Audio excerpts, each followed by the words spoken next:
¿qué es realmente la depresión y qué tipos de depresiones existen? Porque dices que en la depresión hay que hablar en plural.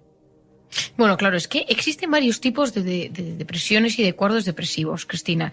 O sea, hay una depresión muy endógena, es decir, muy bioquímica, que tiene hasta un componente genético, que se reconoce muy rápidamente porque a poco que se trate con una medicación, responde muy rápido, ¿no? Y entonces incluso hay depresiones unipolares, es decir, gente que en épocas estacionales, en primavera, bueno, otoño, de repente tienen cuadros depresivos, una cosa como así, muy casi como una diabetes, pero relacionada con el ámbito mental, ¿no? Y entonces esa gente se la conoce y se la diagnostica porque responde rápido a la farmacología. Existe otra parte que es lo que es la personalidad depresiva, que me parece súper interesante y que está muy poco trabajado. La personalidad depresiva es un tipo de rasgos de nuestra forma de ser que nos llevan a ponernos tristes con más facilidad que el resto. Entonces, ¿qué pasa? Que esto hoy en día parece que eres débil, que eres sensible, que tienes poca fuerza de voluntad. Y vivimos en una sociedad y hay una generación, sobre todo anterior a la nuestra, donde el aguantoformo, el ser fuerte, el aguanta, el no te quejes, el no expreses emociones, estaba a la orden del día. Costaba mucho, y todavía cuesta, hablar de sentimientos y de emociones. O sea, parecía que si alguien decía que tenía una depresión, eso estaba mal visto, porque eso significaba que eras débil, que eras vulnerable y que no tenías posibilidad de salir adelante por ti solo. Y bueno, pues eso está mal visto, porque nadie quiere tener cerca a una persona débil, nadie quiere tener cerca una carga psicológica, bueno, nadie quiere tener una carga en su vida, y el sufrimiento nos acompaña a lo largo de la existencia. Entonces, ¿qué pasa? Que la depresión tiene varios componentes, cada vez se estudia más.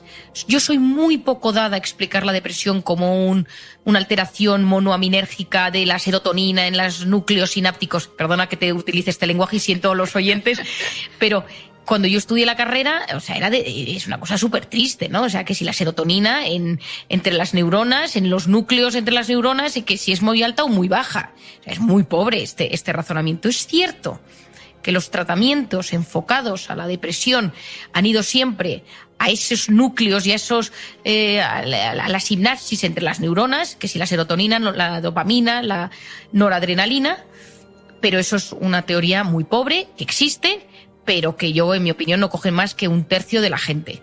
El resto es otra cosa. Hay un tema de la neuroplasticidad cerebral, es decir, cómo las neuronas se van adaptando a los cambios, al estrés, y hay veces que la neurona sufre y entonces acaba como agotándose, y eso genera como una inflamación y una apatía y una tristeza.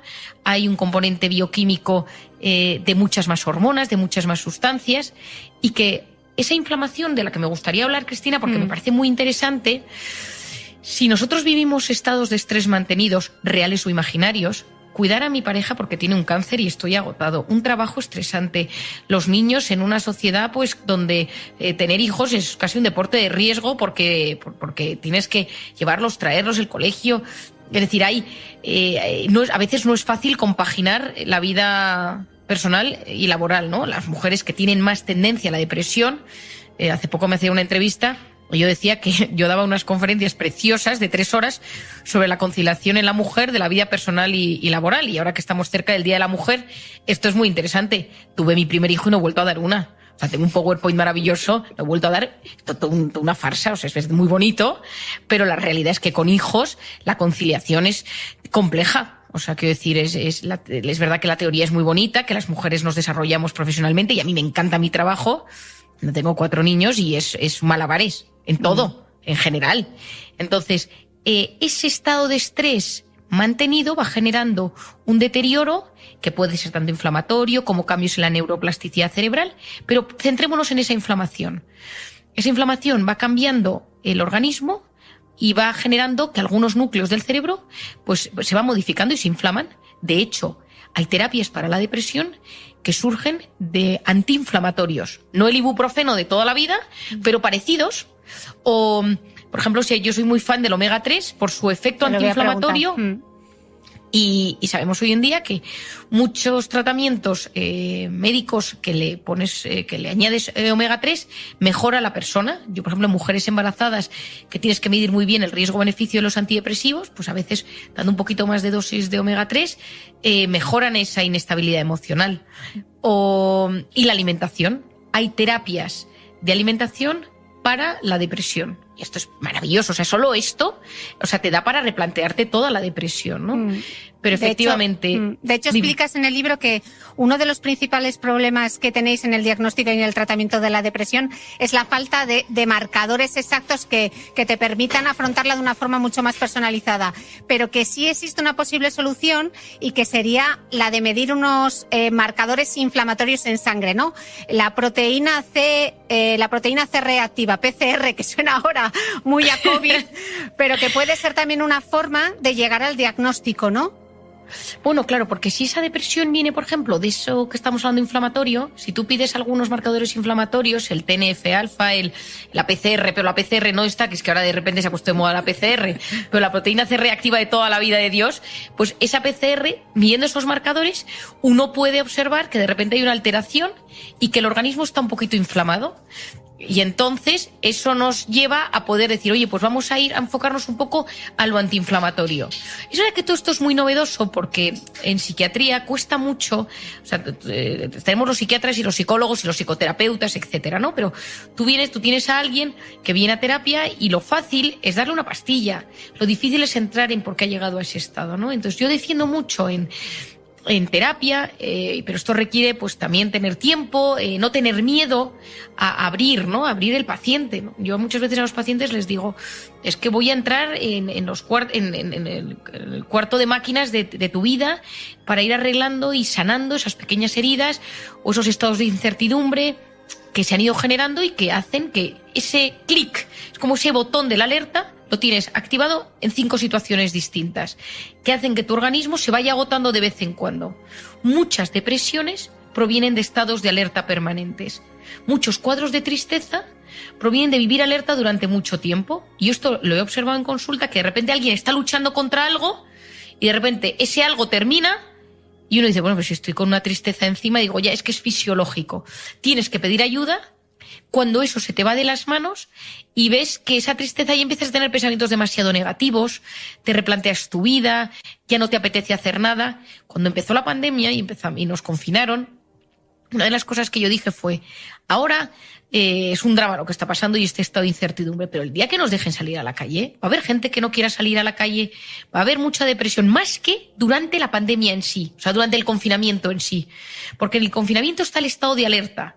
Pero el momento que te dicen sal a la calle, ahí surgió el síndrome de la cabaña, gente que no quería salir a la calle, gente triste, gente como apagada, la famosa fatiga pandémica, este estado depresivo de tristeza. Pero hay niveles de depresión, leve, moderada y grave. La grave es cuando de repente la única solución que te enseña tu mente es la muerte. Quítate de en medio. Y eso es una realidad. Y los terapeutas no tenemos que tener miedo a preguntar esto en consulta, ¿no? No significa, me acuerdo de esto que fue una pregunta del MIR, cuando yo hice el MIR de psiquiatría, que decía, ¿recomienda usted preguntar sobre ideas de muerte a los pacientes? Y entonces había varias opciones y uno decía, no, porque si no les das ideas. No, tú al que está deprimido no le vas a dar ninguna idea porque eso ya le ha surgido en su mente. Pero el cerebro cuando está triste tiene 3 ideas. La primera es, nadie me entiende, de esto no se sale y nunca nadie va a ser capaz de empatizar conmigo lo suficiente como para que yo me sienta aliviado. O sea, estas 3 son parte intrínseca de una persona deprimida. Y esto pasa así, y entonces hay mucha gente que le cuesta reconocerlo.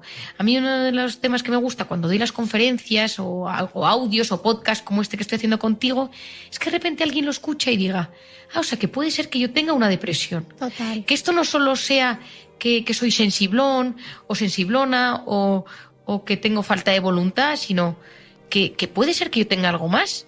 Y esa persona lo está escuchando y se echa a llorar. Y dice, pues es que yo me siento así. Y yo me siento... ¿Y qué le dirías a esa persona, Marian? Alguien que nos esté escuchando y diga, Marian me está hablando a mí, soy yo. ¿Qué le recomendarías? Bueno, lo primero de todo es que no tenga miedo de antes de pedir ayuda, si lo necesitas, si le da un poco de miedo esa primera petición de ayuda, que coja un libro y lea sobre el tema. Mi padre tiene un libro maravilloso que se llama Adiós depresión, que habla de la depresión, el mío, que lo explico, cómo hacer que te pasen cosas buenas, algún audio de algún psiquiatra sensato que hable del tema que es la depresión, y que uno no tenga miedo de repente de decir, anda, que esto es lo que me pasa a mí y puedo estar pasando por este proceso. Si uno tiene un médico de cabecera, una mujer tiene su propio ginecólogo, aunque tengas tu médico el digestivo, da igual, o sea, un internista, decirle, oye, ¿tú crees que yo puedo estar pasando por un periodo depresivo? Y preguntarlo y dar con esa persona que sabes que te puede escuchar. Por ejemplo, otra opción es hablar con alguien que tú sepas que en algún momento tuvo que pedir ayuda. Esta gente suele empatizar muy bien, ¿no? Alguien de tu entorno que sabes que en algún momento tuvo que acudir al psiquiatra o al psicólogo y preguntarle, oye, mira, yo me siento así, ¿tú crees que lo mío es de ayuda? Porque hay mucha gente que viene a terapia que me dice, Marian, es que yo sé que hay gente que tiene problemas más graves que los míos, pero no sé, quizá no debería yo estar quitándole la hora. Y yo digo, mira, aquí hay dos opciones. Yo siempre digo que tengo 3 tipos de paciente. El que viene por una crisis, porque está con una depresión, con ataques de ansiedad, porque se encuentra muy mal. La segunda, al que le enseño a no volver a no recaer. Y el tercero es al que en general las cosas le van circunstancialmente bien, tiene trabajo, tiene pareja, tiene hijos, tiene más o menos dinero, pero está triste, porque significa que su filtro con la realidad está deteriorado o dañado. Y esa persona necesita también ayuda, porque si las cosas te van bien y no disfrutas de la vida, significa que tu interpretación de las cosas es defectuosa por algo que te ha pasado, por ese filtro que no está bien construido, y ayudando a gestionar mejor ese filtro, esas cosas buenas que tienes en tu entorno las disfrutas de mejor forma. Marian, qué importante elegir bien con qué pensamientos alimentamos nuestra mente, ¿no? Bueno, efectivamente, es que a veces somos nuestros peores enemigos y todos nosotros tenemos una voz interior que va comentando nuestra jugada, la jugada de nuestra vida. Has engordado, tu jefe no te trata bien, tu pareja está distante, tus hijos son un desastre, no vives donde te gustaría vivir. Es decir, tenemos una voz interior que nos acompaña todos los días y esa voz interior tiene un impacto directo a nivel físico y psicológico. A nivel físico en las células, en los niveles de algunas hormonas que circulan por la sangre e incluso a nivel de nuestros propios telómeros, que son los capuchones que están en los cromosomas de nuestro núcleo celular. Y sabemos hoy en día que cómo pensamos y cómo nos tratamos va a influir en el físico, pero también en el psicológico, porque va a hacer que nuestro estado de ánimo esté totalmente influido por ello. Al final, Cristina, la felicidad depende de cómo interpretamos la realidad. Y esa interpretación de la realidad depende de muchos factores, pero uno de ellos va a ser de cómo nos tratamos a nosotros mismos. Si somos de esas personas que siempre pensamos que pues tenemos mala suerte en la vida, o nos sentimos culpables o víctimas de muchas cosas, o tenemos la autoestima o una falta de seguridad en nosotros mismos, vamos a interpretar todo de forma negativa. Por lo tanto, esa voz interior, esos pensamientos que nutren nuestra cabecita, nuestro sistema límbico, nuestra corteza prefrontal, nuestro núcleo cingulado, van a influir de forma positiva o muy negativa en nuestra salud física o psicológica. Pero lo más grave de todo, como apuntas en el libro, es que entre el 90% y por no decir el 100% de las cosas que nos preocupan, nunca jamás suceden, ¿no? Pero el cuerpo y la mente lo viven como si eso fuera absolutamente real. Efectivamente, y hay una anécdota muy graciosa, Cristina. Cuando yo saqué mi libro al principio, una de las primeras entrevistas, recuerdo un periodista de un medio español que le dije esto, del 90% de las cosas que nos preocupan nunca suceden. Y me dijo, me preguntó, es que lo quiero poner de titular. ¿Es esto científico? Y le dije, mira, es una frase mía, después de años de observación y de terapia, pero estoy segura de que estoy muy cerca. Y no lo quiso poner de titular. Y se lo conté a mi marido. Y entonces hace un día, unos meses más tarde, me llama mi marido y me dice, no sabes lo que he encontrado. El 91,4% de las cosas que nos preocupan nunca jamás suceden. Lo ha publicado la revista Science de un estudio. Y entonces, oye, nos habíamos ido en 1,4 y me quedé muy tranquila. O sea que ya puedes decir, Cristina, con toda tranquilidad, que si efectivamente el 90%, el 91,4 de las cosas que nos preocupan, nunca jamás suceden. Pero nuestro cuerpo y nuestra mente lo viven como si fuera real. Y esto es la gran clave, yo creo que a nivel de la gestión emocional, yo creo que puede ser como el banderín de salida.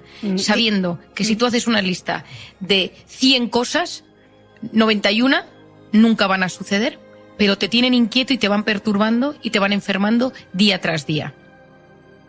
Del papel del omega 3, pero en el libro hablas también de la vitamina D y que cada vez existen más estudios que asocian la depresión con bajos niveles de vitamina D. Ahora que se habla tanto de la vitamina D para todo, cuéntame, ¿esto es así también en el caso de la depresión?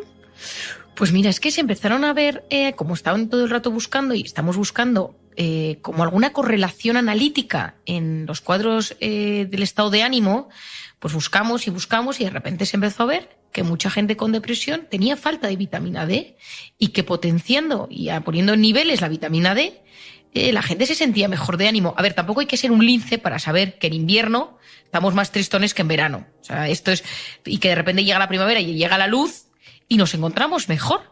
Y esto, la síntesis del sol en la glándula pineal y en nuestro organismo, cómo detecta y cómo se va modificando nuestro organismo cuando hay más luz, es básico, y los países que tienen menos luz tienen más tendencia a la depresión que los países que tienen menos tendencia. Por lo tanto, la vitamina D es una clave.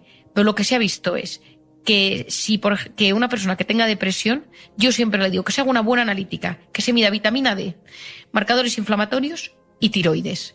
Son 3 cosas fundamentales, y que observe su intestino a nivel físico. ¿Por qué? Porque si esas 4 cosas las regulas, es mucho más fácil que el tratamiento que hagas, sea farmacológico o psicoterapéutico, funcione. Si funciona mal tu tema de la luz, yo me acuerdo en la pandemia que yo le decía a la gente que aunque tuvieras 4 rayos de luz en tu mini piso de 30 metros, 40, 50 metros cuadrados, que en el rato que hubiera sol, que te pusieras en la ventana. ¿Por qué? Porque esa luz ayuda a mejorar el estado de ánimo, y esa vitamina D hoy en día sabemos que es clave. Y ojo, sabemos en épocas de COVID, y es muy importante saberlo, que ha sido de los pocos marcadores que conocemos que ayudan a quitar la gravedad del COVID.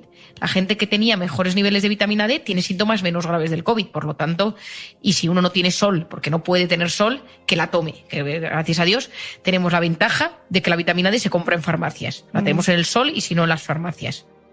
De hecho, dices que cada pensamiento genera un cambio mental y fisiológico. Ponme un ejemplo del día a día. O sea, te voy a dar un ejemplo muy tonto, pero muy sencillo, que es cerrar los ojos y pensar en un limón que cortas y que lo empiezas a chupar, ¿no? Y empiezas a hipersalivar y empieza a cambiar toda la segregación de saliva de tu boca, ¿no? Este es uno muy fácil. Pero si tú de repente te pones a revivir la escena donde conociste a la que ahora mismo es tu pareja, si es un momento muy agradable, o el primer momento en el que tuviste a tu hijo en brazos, en un momento que fuera muy especial, puedes notar hasta los pelos de punta. Si de repente te pones a pensar, ¿y qué pasa si ahora mismo, por ejemplo, yo en la pandemia esto lo puse de ejemplo, ¿no? Si mis padres están en una residencia de ancianos y no los voy a volver a ver nunca y se contagian y no me puedo despedir de ellos, y puedes ponerte a llorar. Y de repente puedes empezar a sentir que el corazón se te abruma, se te apachurra, y que tu cabeza no es capaz de razonar y pasar un día malo, solo porque has generado ese pensamiento por la mañana. Es decir, hoy en día sabemos que cuando nos imaginamos cosas, que sean reales o imaginarias, vamos induciendo un cambio fisiológico en nuestro organismo. Y esto, cuando uno es consciente de que esos pensamientos alteran bioquímicamente el cuerpo y la mente, las cosas cambian. Cristina, si quieres, incluso brevemente te explico lo del cortisol, que tú sabes que en el libro... Me encanta la explicación. Te lo iba a preguntar un poco más adelante, pero bueno, adelántanos el cortisol. Bueno, es que yo creo que cuando uno lo explica de esta manera se entiende mucho mejor. Si el cortisol es una hormona que circula por nuestro organismo y es cíclica. Por las noches es baja y tiene que ser baja para que podamos dormir, y a lo largo de la noche va subiendo hasta las 8 de la mañana, que tiene su pico más alto. Y a lo largo del día vuelve a descender. Y para que nuestro organismo funcione bien a nivel hormonal, fisiológico, incluso los riñones, la inflamación, tiene que ser así. Pero si uno va caminando por la calle y de repente se te acerca alguien por detrás y te dice deme la cartera y su móvil, automáticamente te sube la adrenalina y el cortisol. Primero la adrenalina y justo después el cortisol, que van a activar a tu cuerpo para que seas capaz de luchar o huir.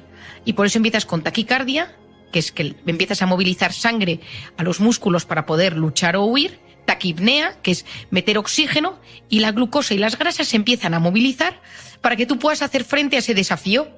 que es un atraco en plena calle. Y entonces en ese momento, pues o le entregas las cosas o sales corriendo, le pegas un puñetazo o te bloqueas según como seas de forma de ser.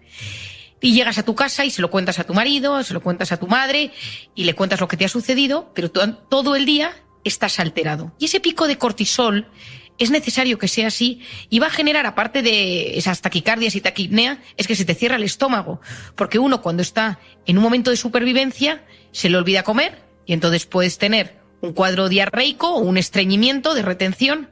No piensas, la corteza prefrontal, de la que hablaremos luego, que es la que está en la parte delantera, que se encarga de la concentración, de la atención, se bloquea automáticamente, por lo tanto no razonas, simplemente estás en modo de supervivencia y entonces le das la cartera, le das el reloj y le das cosas que no te ha pedido, ¿no? ¿A cuánta gente te cuenta que viene? El otro día me lo decía una paciente que la atracaron un día por la calle y dice, me pidió la cartera y le regalé el móvil, el abrigo, la chaqueta y el reloj, o sea, se lo di todo y me fui corriendo, ¿no?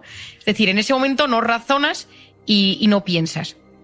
Y ese pico de cortisol tarda varias horas en volver a su estado original.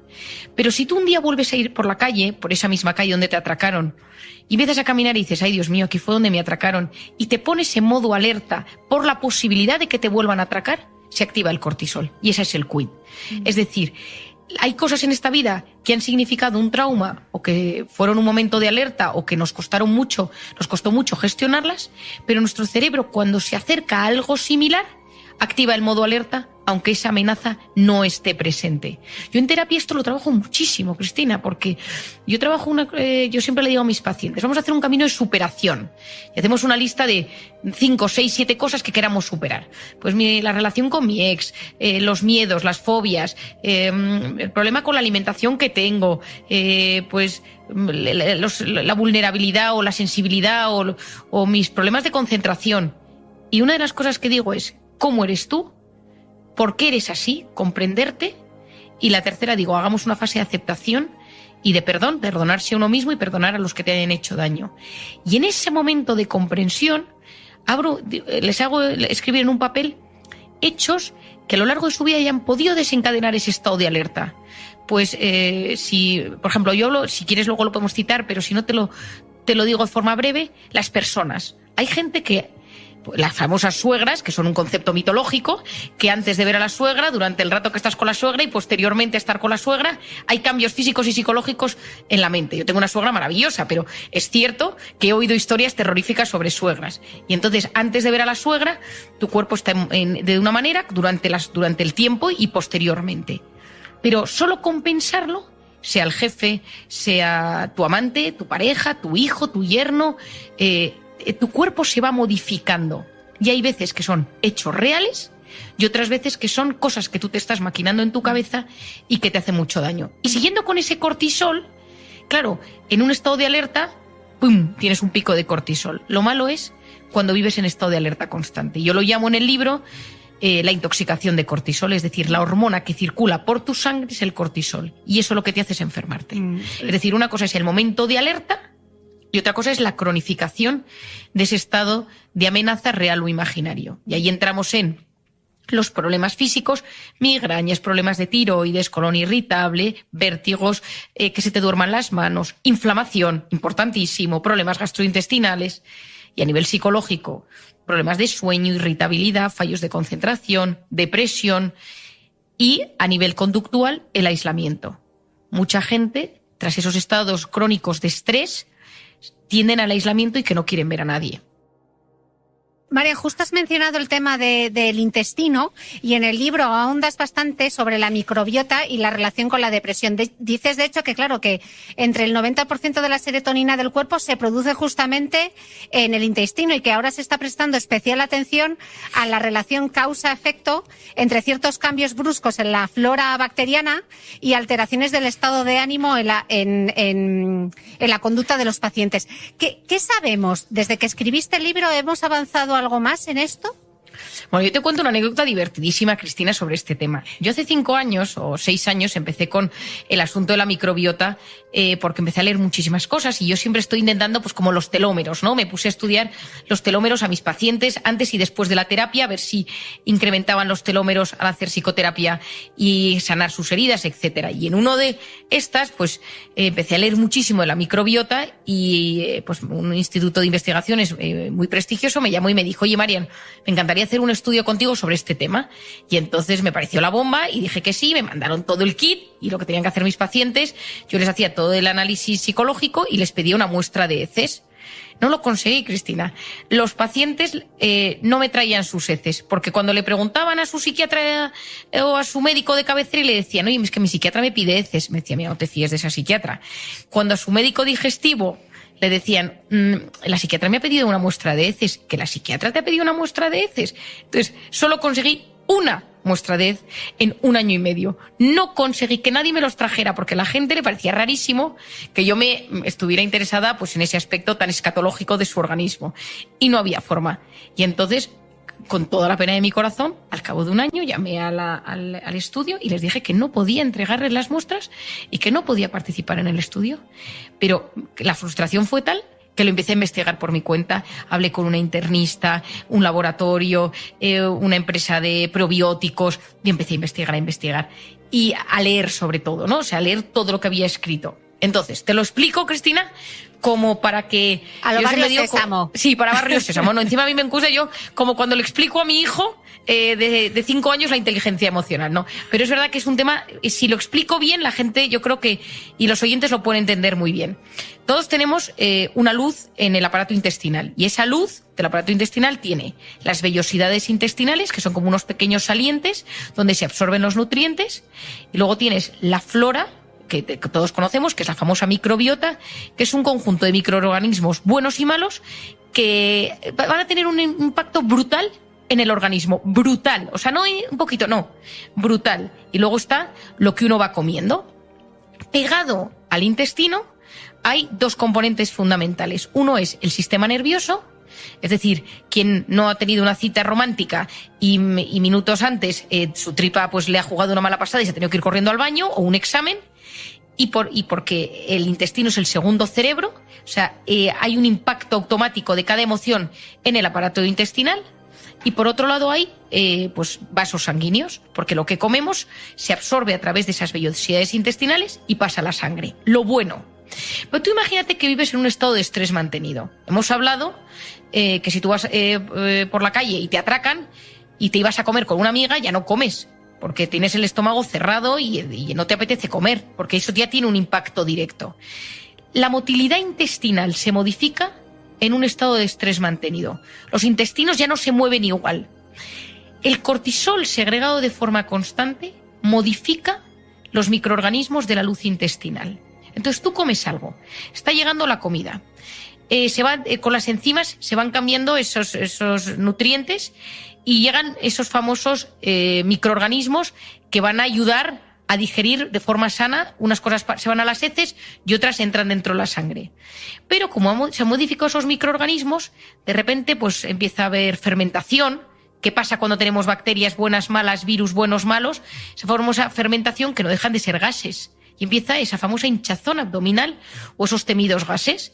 Y de repente tienes la tripa, toda persona que ha sufrido estrés lo sabe, que de repente tiene la tripa llena de gases. ¿Qué pasa? Que entre esa fermentación, esas lesiones que se van produciendo en las vellosidades, unas pequeñas ulceritas, asociado a ese estrés crónico inflamatorio, puedes pasar a una colitis, el colon inflamado, ulcerosa. Pero ¿qué pasa? Que por esas heridas que se van generando en la permeabilidad intestinal, en esa barrera que te separa con el vaso, van a empezar a entrar cosas en la sangre que no deberían entrar. Cosas que deberían salir por las heces, que van al aparato circulatorio. Y hoy en día sabemos que eso está en la base de muchas enfermedades inflamatorias, autoinmunes, degenerativas. Es decir, estados de estrés mantenidos modifican nuestro aparato intestinal. Si yo tomo un antidepresivo, porque el 90%, como tú bien has dicho, de la serotonina que se sintetiza en el cuerpo, se absorbe a través del intestino. Si mi intestino no está funcionando bien, no está llegando la serotonina de forma adecuada a mi cerebro. Y aunque no quiero reducir el estado de ánimo, la serotonina es básica porque te da energía, porque te aumenta la libido, porque te ayuda a encontrarte mejor contigo mismo. O sea, es una hormona que es muy buena para el estado de ánimo. De hecho, toda la psiquiatría de los últimos años ha girado en torno a la serotonina, al famoso Prozac, que es un inhibidor de la serotonina, etcétera. Por lo tanto, si ese intestino no está absorbiendo bien los nutrientes, si la microbiota no está funcionando del todo bien, si tengo el famoso hinchazón, si tengo gases, si la comida me sienta fatal y te empiezo a tener intolerancias, claro, es que todo eso se ha modificado y eso tiene un impacto directo en el organismo. ¿Por qué? Porque en la circulación sanguínea hay alimentos que no deberían estar. Por otro lado, las comidas me sientan peor y por el otro lado puedo ir generando colon irritable, reflujo, gastritis crónica y a veces esto parte por cambiar la alimentación. Y por eso de repente hay un boom de celíacos intolerantes a muchísimas cosas, pero por otro lado uno se tiene que también observar y decir qué estoy comiendo, qué estilo de vida llevo y cómo estoy de inflamado. Y a veces los probióticos, yo soy muy fan de los probióticos, te ayudan a sanar, a recuperar la permeabilidad intestinal. Y lo que te hacen hay probióticos que te ayudan a restaurar la flora. Hay otros que te ayudan a mejorar la pared y mejorar esa permeabilidad intestinal. Hay otros, de hecho, yo colaboro mucho con un laboratorio que tiene probióticos maravillosos, pero para todo, para la piel está muy relacionada con todo esto. La piel y el cerebro vienen de la misma capa del embrión. Entonces, yo el día antes de mi boda me salió pues un grano horrible en el mentón. Y entonces, pues esto todos lo hemos conocido. El día antes de una cita te sale una erupción en la piel, tienes que presentar algo importante y de repente se te modifica la piel.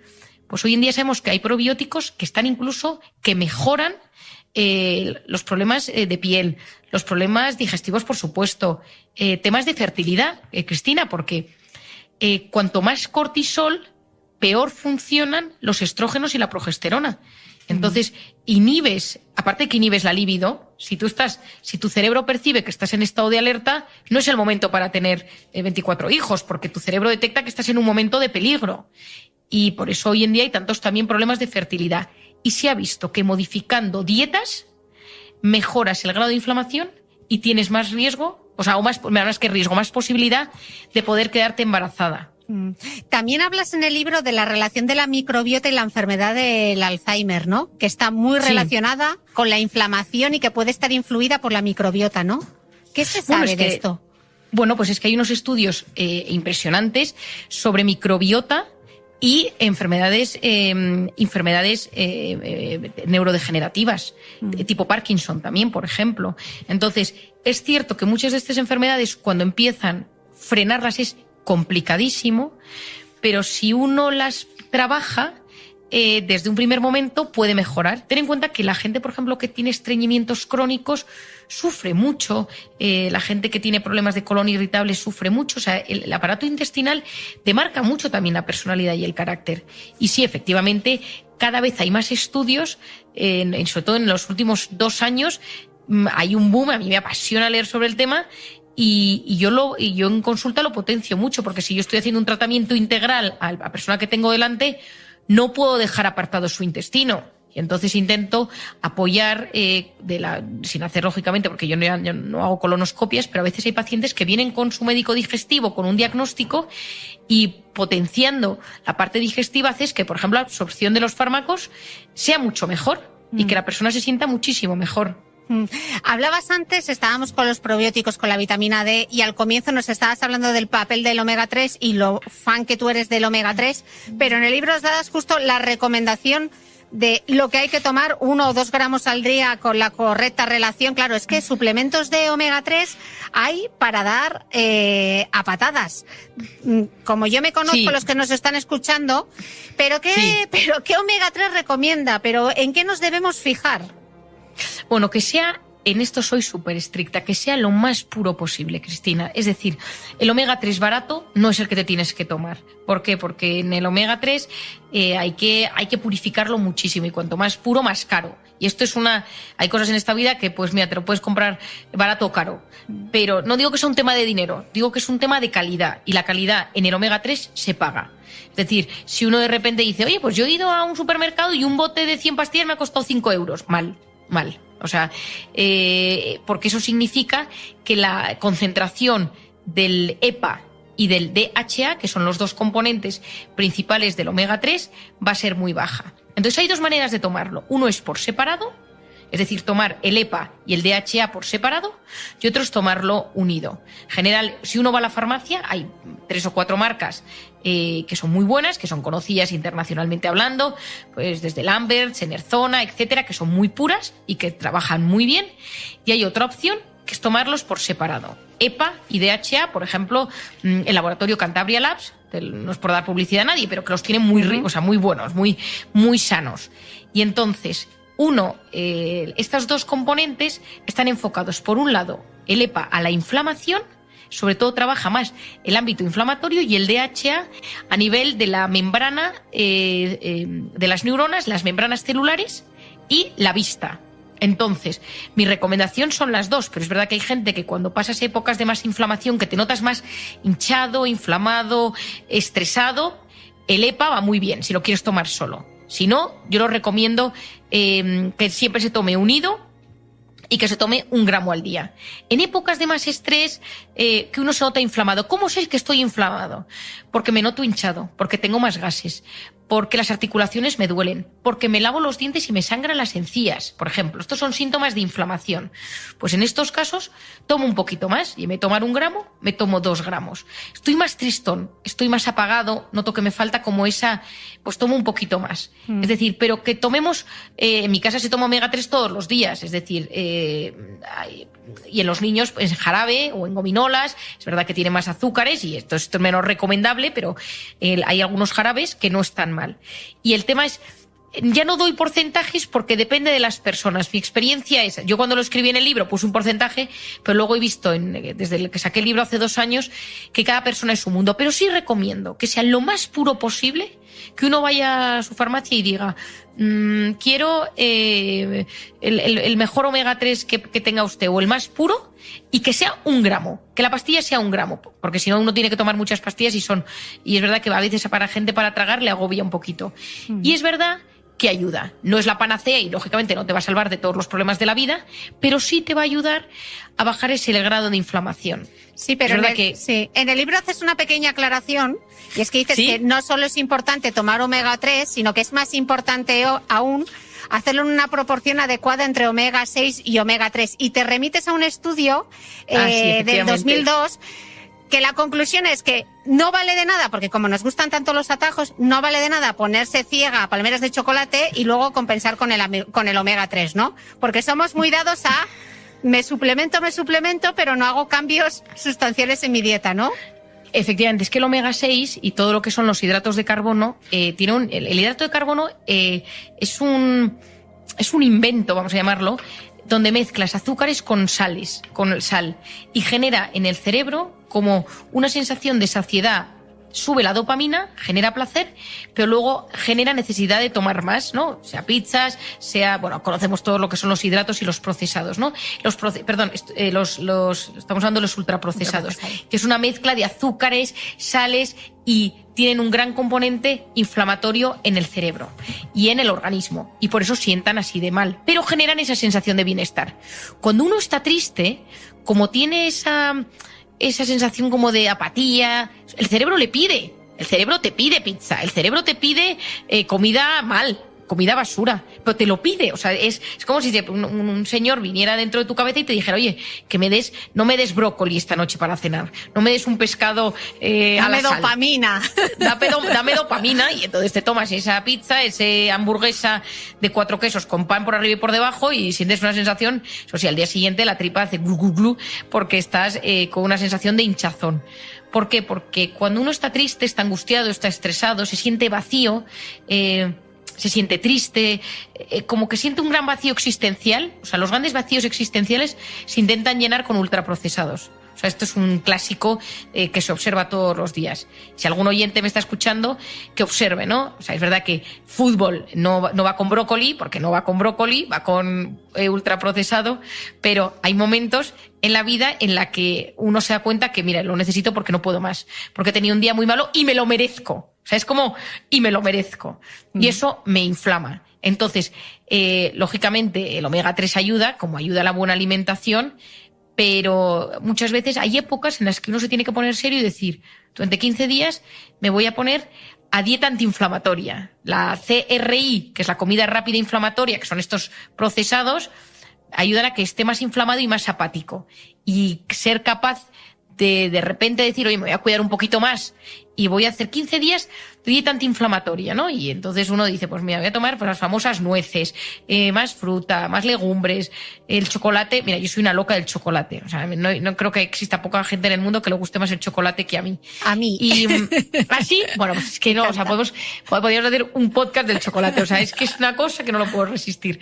Y en los embarazos no me dejan tomar chocolate. Y entonces, porque tengo los picos, no llego a tener diabetes, pero tengo temas de azúcar. Y entonces, o sea, no sabes lo que es el sufrimiento vital o sea, cuando doy a luz, o sea, llegan tarras y tarrones de chocolates para que me pueda comer.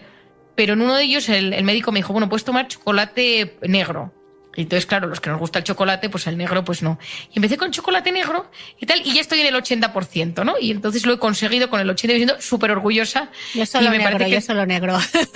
Y yo ahora ya estoy, yo siempre tengo en mi segundo cajón chocolate negro, en mi mesita de noche chocolate negro, pero es cierto que el chocolate negro, por ejemplo, tiene efectos saludables. Es como el café en dosis pequeñitas. Se ha visto que el café en dosis pequeñitas, o el vino tinto, cuidado, pero el vino tinto, una copa, la famosa dieta mediterránea, pues son componentes que ayudan a bajar inflamación. Entonces, bueno, es verdad que uno tiene que aprender cuáles son sus antojos, qué es lo que necesita, pero recomiendo de vez en cuando hacer dietas un poco detox, un poco sanotas, ¿no? Y quitar eso y entender en qué momento del día, que suele ser la noche, de repente pues atracó yo tengo un paciente que tiene puesto un candado en la nevera y pone la llave en un sitio que yo no sabía que existía hasta que él me lo ha contado, que es como una caja que tiene un cronómetro y hasta las 8 de la mañana no lo puede sacar. No lo puede abrir. Y entonces, a partir, prepara su cena y mete la llave. Ese paciente se conoce bien y entonces ya se pone trampas para no hacerlo. Se pone trampas para no hacerlo, efectivamente, porque él cuando vino le dije, oye, hay que buscar una manera de que no atraques la nevera. Y es súper creativo y vio este chisme que sirve para los teléfonos en las familias, ojo, para que las familias no estén con el móvil en la cena, lo meten todos allí, por la mañana a las 7 de la mañana todo el mundo recupera, pero que no se puede abrir, o sea que es casi que una armadura. Bueno, pues él mete su llave de la nevera ahí dentro hasta el día siguiente a las 7 de la mañana y así sabe que lo único que ha dejado fuera pues es verduras, edamames y nueces. Nada que le apetezca en ese momento. Maren, estábamos hablando antes del cortisol y hay otra hormona de la que hablas en el libro muy interesante que es la oxitocina, que está además asociada a dos cosas súper importantes de la vida emocional, ¿no? La confianza y la empatía. Háblanos de la oxitocina. Ay, es que soy tan fan, Cristina, de la oxitocina. O sea, no me puede gustar más hablar de la oxitocina. Bueno, la oxitocina es una hormona maravillosa, porque es la hormona, o sea, cuando yo estudié la carrera, la oxitocina era la hormona del parto y de la lactancia. Y entonces era lo que yo estudié. Pero de repente, y te cuento esta anécdota porque es muy, muy curiosa, un día acababa de dar a luz a mi tercer hijo y fui ya hacía 2 meses y presentaban un nuevo fármaco en Madrid y yo le estaba dando el pecho a mi hijo y me acuerdo perfectamente que salí corriendo con el coche, aparqué en el centro de Madrid en un parking de estos en la planta -3, enano, dejé el coche, escuché la presentación del fármaco, no me quedé al cóctel y volví porque me tocaba volver a darle comer al peque. Y al llegar al parking, de repente había 3 tipos con súper mala pinta. Uno de ellos empezó a pedirme el bolso, el dinero. Yo me empecé a angustiar y yo, que me conozco, me dice, se me está subiendo el cortisol, el secuestro de la amígdala, no puedo razonar. O sea, todo, yo lo iba viendo, pero unas taquicardias me subí al coche y como si yo fuera alguien, arranqué el coche, empecé a subir como si yo fuera Fittipaldi. O sea, salí corriendo, pagué el parking tenía 2 tíos, había un tío en moto, bueno, una cosa que luego yo también creo que ¿sabes? Que estas cosas que uno las percibe, bueno, estado de amenaza total, pico de cortisol, llamé a mi marido y me dijo, vente corriendo para casa, iba todo el coche intentando respirar, bajar el nivel de cortisol, pero lo más divertido era como yo me analizaba. Esto te lo cuento porque llegué a casa y estaba mi marido en la puerta esperándome como en el bebé en brazos porque estaba llorando porque quería comer. Y yo no podía respirar de la angustia de lo que me había pasado y me senté a darle de comer. Cuando llevaba 5 minutos, de repente noto que estoy como en estado zen y digo, ¿pero cómo es posible? Pero si es que si este pico de cortisol tarda 6 horas en bajar, ¿cómo es posible? Y entonces me metí en internet y vi la oxitocina baja el cortisol. Y casi me muero, Cristina. O sea, entonces ya empecé a investigar pues todo el tema y dije, qué maravilla. La oxitocina es la hormona de la confianza, de la que se activa en nosotros cuando nos sentimos queridos, que se activa en nosotros cuando sentimos que formamos parte de alguien. Es una hormona que tiene un efecto muy especial. Baja, potencia el sistema inmunológico y está muy relacionado con las neuronas espejo. Cuando miramos a alguien, ahora mismo estamos carentes de oxitocina. La pandemia, el COVID, estamos en abstinencia de oxitocina, es un drama. Porque la oxitocina es la de los abrazos, la de ver sonreír a alguien, la de estar en un sitio con gente y compartir ese rato pasándolo bien en plan, pues en un concierto, en un partido de fútbol, en algo que te sientes parte de un grupo y disfrutas con gente.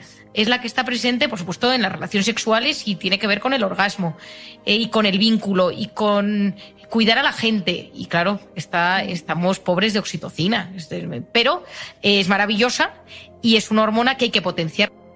Yo te tengo que confesar que me he apuntado en un post-it y me lo he pegado aquí para estos momentos así de estrés y de ansiedad, para recordármelo todo el tiempo, y se lo recomiendo a los escuchantes de este podcast. La conclusión es que sin cerebro no hay emoción, la mente es responsable de fabricar la emoción. Cuando estoy con esa cosa ahí dándole al centrifugado mental, recuerdo esa frase de tu libro porque es mi cabeza quien me está creando esta situación y esta emoción que estoy sintiendo ahora mismo. De hecho, María, dices en el libro, la mente manda, la mente ordena, la mente controla, la mente es una capulla. Se ha convertido en una tirana. Bueno, es que efectivamente, de hecho, el segundo libro que estoy escribiendo ahora trata un poco de dónde viene esa voz interior. Es decir, en el primero un poco lo explico relacionado con formas de ser, con el cortisol, y en el segundo yo voy más a dónde viene esa voz interior. O sea, porque claro, la psicoterapia que yo hago en consulta lo que hace es desmembrar esa voz interior que nos machaca, porque todos la tenemos. O sea, no conozco a nadie, por muy bien que le vaya, bueno, los narcisistas tienen una voz interior que les están aplaudiendo todos los días diciéndoles que son maravillosos, pero esos no vienen a consulta porque los que necesitan terapia son los psiquiatras, no son ellos mismos.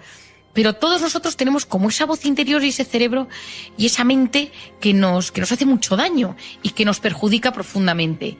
Y por eso no somos nuestros peores enemigos. Y efectivamente, nuestra mente, si no la tenemos bien gestionada, nos hace muchísimo daño.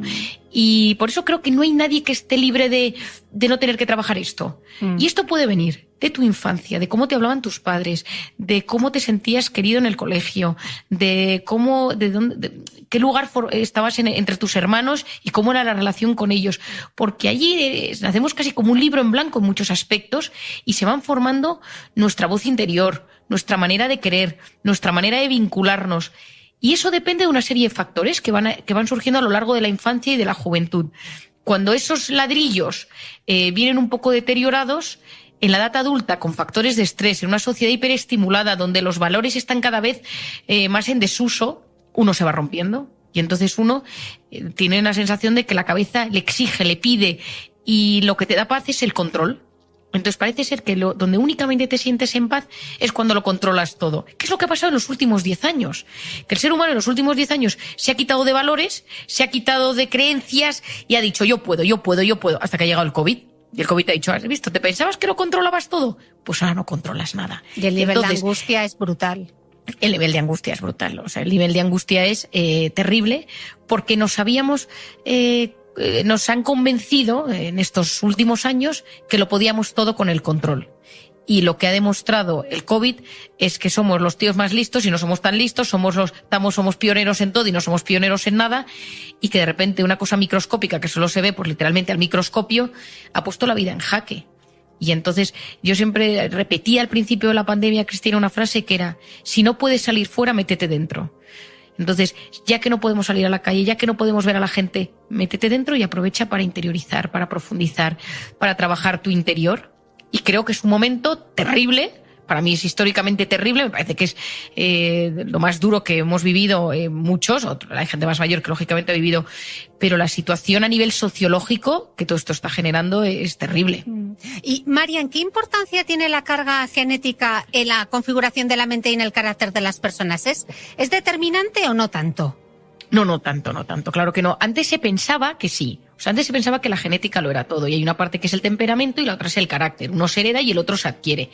Pero también hay un trocito que son las circunstancias y la actitud. La actitud es cómo yo me ubico con respecto a las cosas que me suceden. La actitud es esa voz interior que va comentando lo que me va sucediendo y me pone en un lugar o me pone en otro. Hay una parte importante que es lo que heredamos, ¿no? Mi padre era sensible, mi madre era impulsiva. El otro día en el colegio me dicen, el tutor de mi hijo me dice, es que tu hijo no calla. Es que yo no callaba en clase. Entonces, claro, no me sorprende, es genético. Mi hijo habla con el de delante, con el de atrás y con el de los lados, ¿no? Bueno, pues ha salido a su madre, que no calla tampoco. Es una parte genética. Y eso nos predispone a algunas cosas. Pero hay otras que se van adquiriendo. Y sobre todo hay cosas que se pueden trabajar. Pero a mí me parece que en un mundo como el de ahora, donde la conciencia de uno mismo está tan avanzada, es fenomenal conocer y decir, vale, esto lo he heredado. Esto viene por un trauma. Esto viene porque lo he aprendido, porque me gustaba tanto esto de la forma de ser de algunas personas, vidas ejemplares o modelos de identidad que he conocido a lo largo de mi vida, que lo he insertado en mi vida como pauta. Y cuando uno se va conociendo, se va dando cuenta que somos un conglomerado de varios factores. Pero es muy triste y muy limitante pensar que venimos porque mis padres eran así y esto de soy así. Pero, efectivamente, por ejemplo, el tema depresivo es muy hereditario. El tema cuando hay una enfermedad, por ejemplo, física, por supuesto, pero psicológica, sea un trastorno bipolar o temas, por ejemplo, de adicciones, el tema del alcoholismo, por ejemplo, sabemos hoy en día que hay una parte genética muy importante y por eso es bueno que uno tenga conciencia. Y yo a la gente que tiene carga genética de enfermedad mental le hago que cuide más sus factores de estrés, el sueño, las drogas, la alimentación, etcétera, porque si no corre más riesgo de que esa enfermedad o que ese trastorno se active en su interior. Marian, escribes en el libro que los que os dedicáis al mundo de las emociones y del comportamiento, sabéis que este universo de la pantalla, que encima ahora nos pasamos la vida en Zoom y en conferencias y nos faltan los abrazos y nos falta la oxitocina, esto está afectando profundamente a la manera en la que nos relacionamos, a cómo procesamos la información y que eso tiene que ver con toda la memoria, la concentración, el tema de la multitarea que qué daño nos hace, a la educación y a la motivación y por tanto a la larga también a nuestra propia felicidad. De todo esto, ¿qué es lo que más te preocupa? Muchísimo, Cristina, muchísimo, porque hay cosas hay hábitos de los que nos ha introducido el COVID que van a acabar quedándose implantados y que están cambiando nuestro procesamiento de la información, de las emociones, de las relaciones personales, de cómo expresamos afecto. Ya estaba preocupada antes del COVID, ahora ya ni te cuento, pero yo creo que hay varias cosas. La primera es que gracias a Dios que te hemos tenido la pantalla en el confinamiento. O sea, partiendo de esta primera premisa, porque si no yo no sé esto que habría pasado, ¿no? Es decir, lo segundo es que creo que tenemos que primero ser conscientes de lo que nos produce la pantalla a cada uno de nosotros. Es decir, que cada uno haga un examen personal de cómo me afecta la pantalla a mí. Cómo está insertada en mi vida, en mi relación de pareja, en mi familia y en mi trabajo. Con sinceridad. O sea, estoy enganchado, es mi vía de escape, la verdad es que lo utilizo como método de trabajo. ¿Por qué? Porque fuera del tema profesional, ¿cuándo cogemos la pantalla? ¿Cuando estamos aburridos o estresados? Es decir, tú de repente estás en la parada del autobús y no llega el autobús y coges el teléfono. Tú estás estresado en casa, se han peleado tus hijos, no puedes más y te metes en tu cuarto y te pones a meterte desde marca, tienda de ropa o Instagram o lo que sea Es decir, porque está diseñado para aliviar. Es decir, cuando yo estoy estresado o cuando yo estoy aburrido y utilizo la pantalla, se produce un alivio dentro de mí. Y entonces, y esto está diseñado para ser así, Cristina, es que es la realidad. La pantalla fue diseñada en un primer momento para hacernos personas más cercanas, para disminuir las distancias y para que fuéramos más eficientes, pero a día de hoy Olvidémonos del COVID, la pantalla está diseñada para que unos tipos sean cada vez más ricos, porque estamos en la economía de la atención. Es decir, es tener nuestros datos, tener nuestra información y que pasemos el mayor número de horas pegados a la pantalla. O sea, hay gente especialista para que estemos enganchados a esto.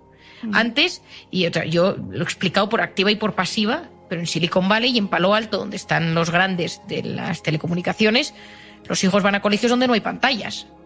Steve Jobs no permitió que su hijo tuviera pantallas en casa.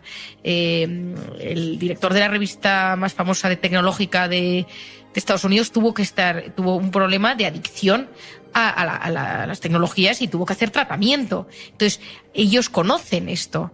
Yo recomiendo, Cristina, y si no lo has visto tienes que verlo, el documental de Netflix, The Social Dilemma, sobre este tema, ¿no? Sobre lo que hay detrás. Es decir, yo creo que es muy importante primero entender el origen, ¿no? Es decir, ¿qué hay detrás de todo esto? Hay una serie de empresas que están trabajando de forma súper potente para que el mundo de la pantalla esté en todos los ámbitos de la vida. El segundo punto, súper importante, es cómo me afecta a mí. Y aquí te diría dos cosas, Cristina, súper importantes. La primera es la famosa dopamina, que ya hemos hablado de ella.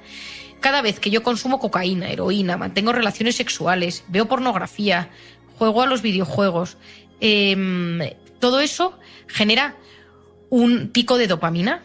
Y ese pico de dopamina es brutalmente importante. ¿Por qué? Porque cada vez que yo veo un like, ese like genera también dopamina. Es decir, esa dopamina se genera igual en las adicciones que en la pantalla. Y esto, el cofundador de Facebook, Tim Parker, lo reconoció en un evento médico en Filadelfia. Dijo, creamos Facebook para generar adictos. Es decir, es el mismo circuito y hay muchísima gente vulnerable a esto que lo pasa fatal. Es decir, que sufre muchísimo porque de repente se juntan alguna adicción y de repente se junta la pantalla. Y es que son circuitos cerebrales que trabajan de forma muy similar.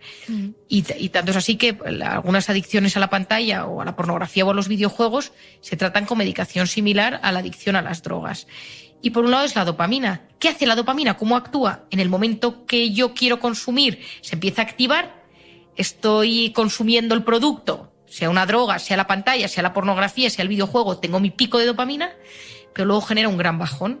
Y eso genera tristeza y puede generar cuadros depresivos muy severos que generan una enorme tristeza. Es decir, yo estoy harta de ver gente, digo harta como expresión, estoy ya muy acostumbrada a ver gente que esa adicción a la pantalla, este estado de tristeza, está muy relacionado con un mal uso de la pantalla.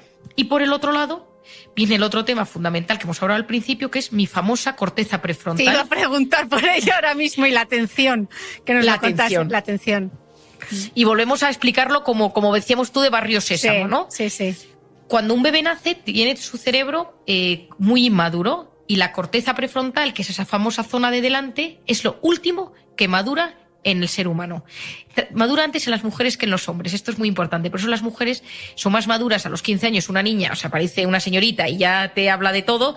Y el chico, pues no ha madurado todavía, tarda más pero es un tema completamente neurológico, O sea, que decir, no hablo de un tema de distinción, sino que es la realidad. Cuando uno investiga el cerebro del hombre y la mujer, se da cuenta que no tenemos nada que ver. Y hay cambios distintos y que evolucionan en formas diferentes, tienen tiempos distintos en la evolución. Bueno, pues la corteza prefrontal es lo último que madura, que es la zona de delante, y se encarga de la atención, de la concentración, de la resolución de problemas y del control de los impulsos. Entonces, cuando un bebé nace, su corteza prefrontal es completamente inmadura y se estimula ¿a qué presta atención la corteza prefrontal de un bebé? A tres cosas: luz, sonido y movimiento. Entonces tú tienes un bebé y de repente está en su hamaquita, pasa el padre y de repente le mira, o de repente se enciende la tele y mira, o de repente oye una música y mira, se activa, porque se ha activado su corteza prefrontal. ¿Pero qué quieres tú de tu bebé? Que a medida que se va haciendo mayor, sea capaz también de prestar atención, es decir, de activar su corteza prefrontal ante objetos inmóviles, la profesora que le habla, la salita de espera del médico, leer un libro de forma tranquila, observar y disfrutar de una puesta de sol. Es decir, que no solo preste atención a luz, sonido y movimiento, sino que también preste atención a otras cosas de la vida, pues que es la calma de la vida, la que nos permite disfrutar con lo intrínseco, con la esencia, con la belleza de las cosas buenas. Si tú a un bebé, a un niño pequeño, le plantas una pantalla, ¿Qué le estás dando? Luz, sonido y movimiento. Y el cerebro funciona con un mecanismo que se denomina use it or lose it, que significa o lo usas o lo pierdes. Si cualquiera de los que nos esté escuchando, Cristina, y seguro que te ha pasado, si usas Wikipedia para todo, llega un día que no te acuerdas de nada, no te acuerdas de las cosas más básicas, no te acuerdas y lo tienes que buscar. O sea, todo lo tienes que buscar porque tu hipocampo, que es el centro de recuerdos, lo vas atrofiando. Si tú usas Google Maps o Waze para todo, pues llega un momento que no te sabes orientar ni en tu calle. Bueno, pues con la corteza prefrontal pasa lo mismo. Si solo eres capaz de activarla con un objeto externo, cuando tú necesitas prestar atención a algo que tú desees prestar atención, no puedes y te distraes y te dispersas. Y el famoso TDAH, el ADD, es el trastorno por déficit de atención e hiperactividad. Es decir, es el trastorno de la corteza prefrontal. No circula bien. Claro, y al final esto es la explicación biológica de que nos encontremos ante una generación completamente insatisfecha, ¿no? Porque se mueve por sensaciones, ¿no? Claro, nos hemos convertido, como dice José Luis Ruiz en su libro maravilloso, en drogodependientes emocionales. Somos adictos a emociones, a experiencias vibrantes, a sentir, y entonces cuesta mucho razonar. O sea, si tú te fijas muchas veces en los titulares de los periódicos, en las noticias, en todo es como sensacionalista. ¿Por qué? Porque nos movemos por emociones y cada vez nos cuesta más profundizar. Y uno de los temas que a mí más me preocupa, que me preguntabas, es enseñar a la juventud, y no tan juventud de hoy en día, a filtrar de todo lo que llega qué es la verdad. O sea, nos atiborran a fake news, a noticias que es imposible filtrar de todo lo que llega qué es lo correcto. O sea, todo nos llega por WhatsApp constantemente, miles y miles de noticias de todo tipo. A mí otro día me llegó una noticia del Congreso en Dinamarca, que me metí en internet para ver si era verdad o era mentira, porque me pareció tan fuerte, y luego vi en una noticia que era fake, pero ponía de esto que pone en WhatsApp reenviado muchas veces. Y digo, ¿cuánta gente se habrá creído esto, no? Y entonces es que hace muchísimo daño claro. Y las consecuencias de todo esto es súper grave, como apuntas en el libro, porque al final dices, ¿no?, que el éxito en la vida pues lo logran esas personas que son capaces de concentrarse, y si tenemos esa corteza prefrontal tan sumamente sobreestimulada, son esas personas que a partir de ser capaces de concentrarse y enfocarse, saben qué es realmente lo que quieren, ¿no? Y así son capaces de perseverar, ¿no? Qué complicado. Efectivamente, porque si tú consigues, por eso yo creo que es fundamental tener unos valores claros en la vida, tener una hoja de ruta clara, ¿no?, con una serie de ideas, y si uno no la tiene, o sea, tener un sentido de vida. La felicidad depende del sentido que cada uno le damos a nuestra vida. Y si no tienes tu vida no tiene sentido, acabas sustituyendo los sentidos, el sentido de la vida, por sensaciones, pues pantallas, redes sociales, pornografía, videojuegos, etcétera. O sea, es decir, porque tu vida carece de sentido, y ese sentido a veces requiere buscar un plano más trascendental de las cosas, hacerte preguntas que a veces dan un poco de vértigo: la vida, la muerte, el sufrimiento, el dolor, el amor, la pareja, el egoísmo. Es decir, y eso requiere pensar, pararse, leer cosas que nos sacan de nuestra zona de confort, porque si no, es nuestra corteza prefrontal y nuestra dopamina digiriendo constantemente pues productos que no nos llenan, que nos generan esa sensación de gratificación instantánea, pero que a la larga te generan un gran vacío. Y ese gran vacío, a mí lo que me preocupa es que cuando llega el momento de tomar decisiones importantes, no sabes a qué atenerte, no sabes a dónde agarrarte, porque no hay pilares sólidos. Y si los pilares que teníamos, hoy en día parece que todo es relativo. O sea, parece que nada es consistente, todo depende del sentimiento y de la emoción del quien lo vive. O sea, parece que ya no haya nada que sea bueno o malo, sino que todo depende de cómo se dice, de quién lo dice, y todo se lleva al extremo. Y eso nos genera muchísima tristeza, Cristina. O sea, esto genera un gran vacío existencial. Y cuando yo hablo y doy alguna charla sobre el sentido de la vida, la gente muchas veces me pregunta, ¿y cómo encuentro el mío? Y te das cuenta que nos encontramos en un momento de la historia donde pues falta un rumbo, unos valores consistentes que nos ayuden a sentirnos un poco en paz y decir, bueno, a pesar de que todo se tambalea a mi alrededor, más ahora con el COVID, ¿yo a qué me agarro? Y si solo me agarro a la pantalla, que es lo que está sucediendo porque se ha convertido en la vía de escape de la gran parte de la población mundial, pues la sensación momentánea es de gratificación y posteriores de gran vacío, y ya no filtro, da igual. O sea, es consumo incesante de noticias sin contenido, desde TikTok, Instagram, vídeos, compras, y simplemente para satisfacer esa gratificación instantánea, consumo constante de noticias, de vídeos, que me hacen, que me impiden pensar, porque es como que adormezco mi capacidad de profundizar sobre la vida. Y claro, lo que queremos, Cristina, es que la gente piense. Total. Ya para terminar, Marian, otro concepto del que hablas en el libro y que me ha gustado muchísimo, otro mal de nuestro tiempo, que suena un poco abuela cebolleta, pero es el de la cronopatía, esa obsesión por aprovechar el tiempo, que lo hemos visto mucho en esta pandemia, ¿no? La obsesión por la productividad y la eficiencia.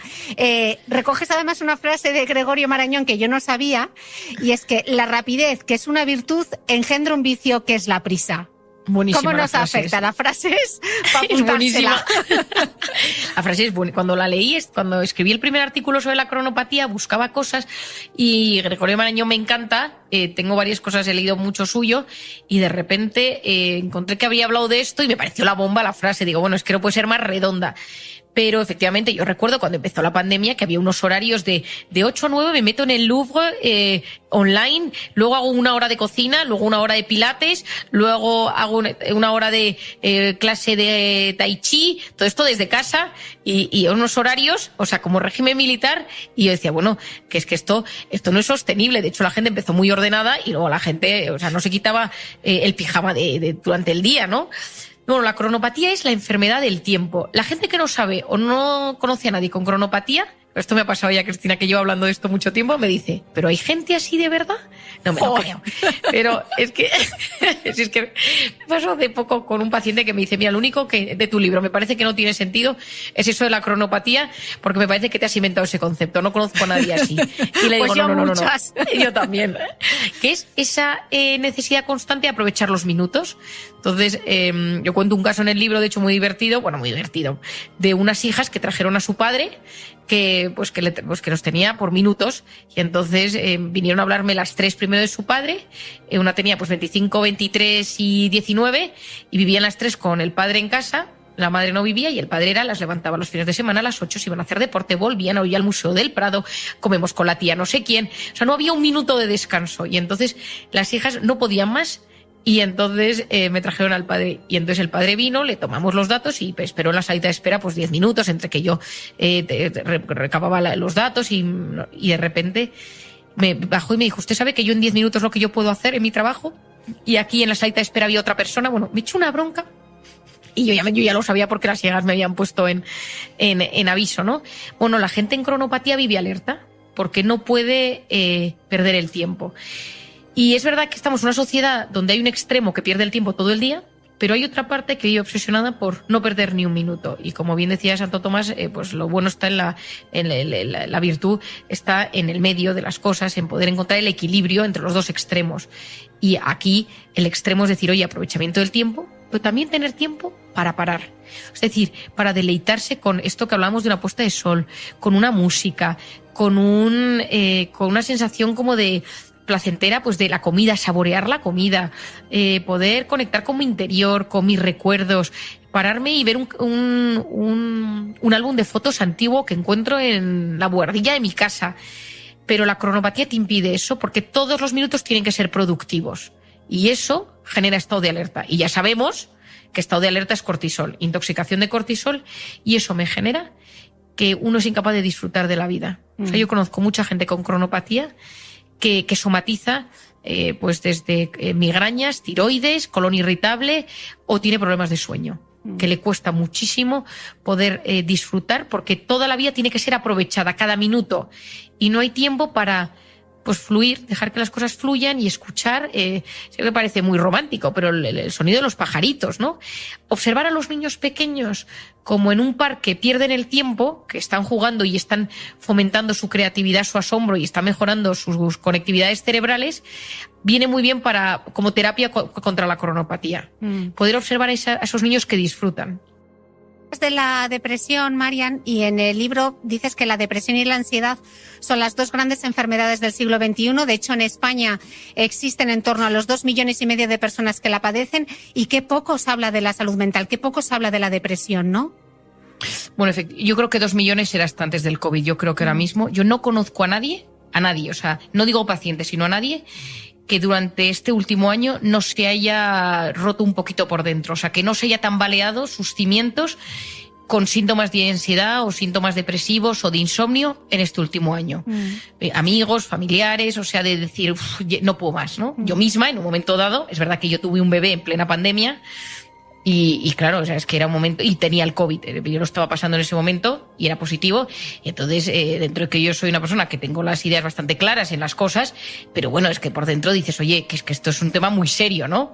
Y efectivamente, yo creo, Cristina, que la salud mental hay que darle un lugar mucho más importante, porque al final en esta vida tú puedes tener una enfermedad física grave y limitante, pero si tu cabeza funciona y tu cabeza va bien, hasta físicamente te sientes mejor.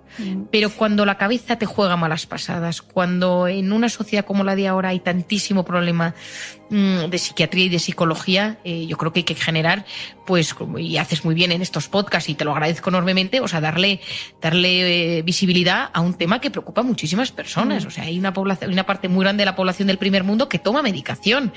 Y podríamos hablar mucho de por qué se toma tanta medicación. Una es porque llevamos unos ritmos de vida que son insostenibles y la medicina nos ayuda a aguantarlo. Otra es porque las consecuencias de este ritmo de vida, esa inflamación constante, genera un deterioro a nivel neurológico y una inflamación. Sabemos que hoy en día las depresiones también también son debidas a núcleos inflamados del cerebro, y llega un momento que ese aspecto inflamatorio genera, pues, estados de tristeza y de apatía. Gracias, Cristina, y cuenta conmigo para lo que necesites. Un beso muy grande.